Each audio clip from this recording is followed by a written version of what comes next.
புதுச்சேரி அரசே ஒழிச்சிடு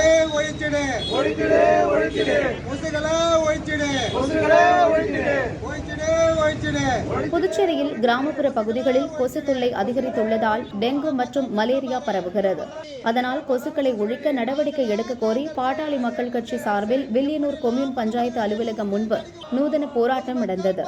பாமக இளைஞரணி செயலாளர் ரமேஷ் தலைமையில் திரண்ட பாமகவினர் தங்கள் உடலில் கொசு வலைகளை போர்த்தி கொண்டு போராட்டத்தில் பங்கெடுத்தனர். எதிலுமே சுகாதாரம் இல்ல, உள்ளாட்சி தேர்தல் நடத்ததும் இல்ல. உள்ளாட்சி நடத்தினாலும் வார்டு உறுப்பினர் தலைவர்கள் அனைவரும் அதை தட்டி கேட்டு அதுக்கான சுகாதாரத்தை உருவாக்குவாங்க. இந்த புதுச்சேரியில் இருக்க அரசாங்கமும் எதிர்கட்சிக்காரங்களும் இந்த உள்ளாட்சி தேர்தல் நடக்காம தடுத்து கொண்டு பிறகு பஞ்சாயத்து ஆணையர் பிரபாகரனை சந்தித்து மனு அளித்தனர். வாய்க்கால்களை தூர்வாரி கொசு மருந்து அடிக்க வேண்டும் என வலியுறுத்தினர்.